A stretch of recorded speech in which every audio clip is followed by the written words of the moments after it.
इतना heavy vehicle जो 130 kilometre per hour की स्पीड से चल रहा है, उसको इतने पतले से ट्रैक पर मैकेनिकली बैलेंस करते हुए ब्रेक लगाना वाकई में बहुत अद्भुत इंजीनियरिंग है।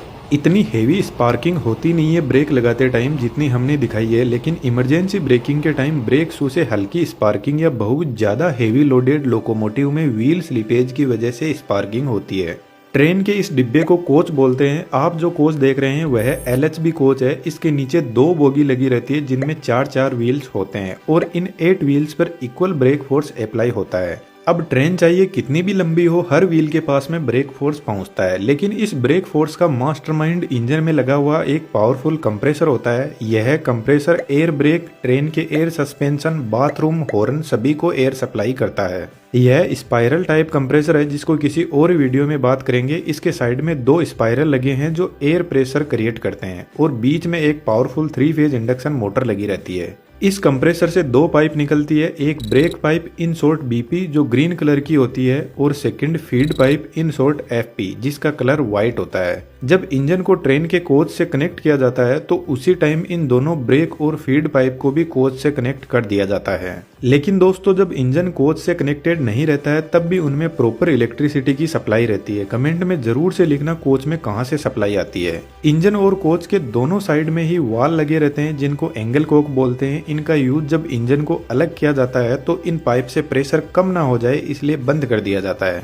अब यह दोनों पाइप हर बोगी से होते हुए ट्रेन के लास्ट कोच की बोगी तक जाती है। हम किसी एक बोगी का ब्रेक मैकेनिज्म समझते हैं। इंजन में रखा हुआ कंप्रेसर इस फीड पाइप में कॉन्टिन्यूसली प्रेशर भेजता रहता है और फीड पाइप इस रिजर्वोयर से कनेक्टेड रहती है, लेकिन रिजर्वोयर में एयर भेजने से पहले एक वाल लगा रहता है आगे के मैकेनिज्म को मेंटेनेंस के काम के लिए, और एक डस्ट कलेक्टर लगा रहता है जो डस्ट को आगे नहीं जाने देता। इसके अलावा एक नॉन रिटर्निंग वाल जिसको शॉर्ट में NRV बोलते हैं जो सिर्फ फीड पाइप से एयर को रिजर्वोयर में आने देता है लेकिन वापस नहीं जाने देगा। कंप्रेसर इतना हाई लेवल का प्रेशर भेजता है कि इस रिजर्वोयर में पर सेंटीमीटर स्क्वायर में 6 kg एयर को कंप्रेस करके भर दिया जाता है। इस रिजर्वोयर की कैपेसिटी 125 लीटर एयर की होती है। रिजर्वोयर के पास में एक और 75 लीटर का टैंक लगा हुआ है जो टॉयलेट में एयर प्रेशर को भेजता है। अभी हम इसके बारे में बात नहीं करेंगे इसलिए हमने इसके कनेक्शन भी नहीं किया है। तो इस रिजर्वोयर से एयर डिस्ट्रीब्यूटर वाल के पास में पहुंचती है। डिस्ट्रीब्यूटर वाल के अंदर ब्रेक पाइप से भी डायरेक्ट कनेक्शन आता है। ब्रेक पाइप का प्रेशर 5 kg पर सेंटीमीटर स्क्वायर होता है। यह वाल बहुत बेहतरीन तरीके से काम करता है। इस वाल से आउटपुट जो निकलता है वह दोनों बोगी की तरफ एयर प्रेशर को भेजता है ब्रेक एप्लीकेशन के लिए।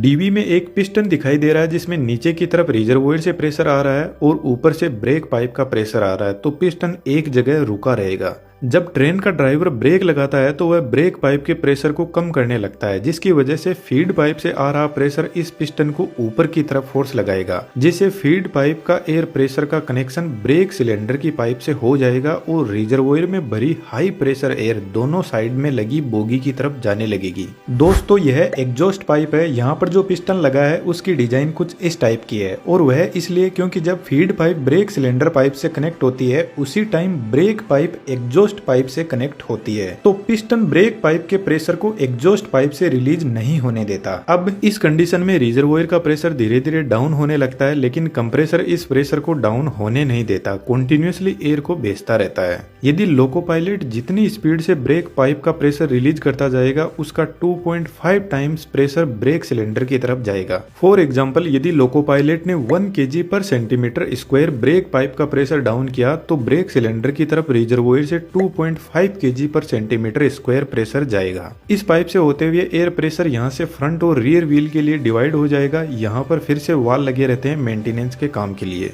यह पाइप दोनों फ्रंट व्हील के लिए जा रही है और यह पाइप इन दोनों व्हील तक पहुँचती है। हम एक व्हील के ब्रेक मैकेनिज्म को समझते हैं। दोस्तों, एक थोड़ा बारीक मैकेनिज्म है, इसको समझना। अभी डिजिटल दुनिया का जबरदस्त टाइम चल रहा है और इसमें नई नई स्किल्स की भरपूर डिमांड है और पैसा अनलिमिटेड, और इनमें 3D एनिमेशन भी एक जबरदस्त डिमांडिंग स्किल है। हमने बेहतरीन 3D एनिमेशन का कोर्स डिजाइन किया है। लर्निंग के अलावा जितने भी अर्निंग के तरीके हैं उनके बारे में भी बात की है, और हम एक प्राइवेट 3D कम्युनिटी भी बिल्ड कर रहे हैं जिसमें आप अपने आप को बेहतर पॉलिशिंग कर पाओगे। डिस्क्रिप्शन में डिटेल्स अवेलेबल है, बहुत कुछ सीखने को मिलेगा, जरूर से ज्वाइन करना। अब वापस टॉपिक पर आते हैं। एयर प्रेशर सबसे पहले ब्रेक सिलेंडर में आता है। ब्रेक सिलेंडर में डायफ्राम होता है जो एयर के प्रेशर से कुछ इस तरीके से मूव करता है। अब डायफ्राम का फोर्स इस पिवट पॉइंट पर पहुंचता है और इस पिवट पॉइंट से ब्रेक फोर्स ब्रेक शू पर जाता है और ब्रेक शू ब्रेक डिस्क पर घिसने लग जाता है और धीरे धीरे ट्रेन का व्हील रुकने लगता है। यह सेम प्रोसेस सभी व्हील्स के साथ में होती है।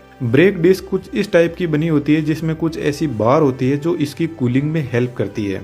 अब जब ट्रेन रुक जाती है तो जब तक ब्रेक सिलेंडर में एयर प्रेशर अवेलेबल रहेगा तब तक ट्रेन का ब्रेक लगा हुआ रहेगा। तो जनरली जब ट्रेन खड़ी रहती है तो उसमें ब्रेक लगा हुआ रहता है जो एक हैंड ब्रेक की तरह काम करता है। तो ट्रेन को स्टार्ट करने से पहले ब्रेक सिलेंडर की एयर को रिलीज करना जरूरी है। उसके लिए वापस डिस्ट्रीब्यूशन वाल्व पर चलते हैं। जब तक ट्रेन में ब्रेक अप्लाई रहता है तब तक रिजर्वोयर जिसमें एयर फीड पाइप से आती है वह कंटिन्यूअसली इस पिस्टन को ऊपर की तरफ फोर्स लगा के रखती है। लेकिन ब्रेक रिलीज के टाइम कंप्रेसर फिर से ब्रेक पाइप का प्रेशर बढ़ाने लग जाता है और एक कंडीशन आती है जब पिस्टन वापस नीचे की तरफ आने लगेगा जिससे रिजर्वोयर का कनेक्शन हट जाएगा और ब्रेक सिलेंडर में जो पाइप अब तक प्रेशर भेज रही थी उसका कनेक्शन इस एयर रिलीजिंग पाइप से हो जाएगा। डायफ्राम के पास में एक स्प्रिंग लगी रहती है जो डायफ्राम को वापस नॉर्मल पोजीशन पर आने के लिए फोर्स लगाती रहती है। तो जैसे ही ब्रेक सिलेंडर वाली पाइप का कनेक्शन इससे होगा तो स्प्रिंग ब्रेक सिलेंडर की एयर को पूरी बाहर की तरफ रिलीज कर देगी और ब्रेक रिलीज हो जाएगा। ट्रेन के ब्रेक रिलीज करते टाइम कुछ ऐसी आवाज एयर की हमें सुनाई देती है।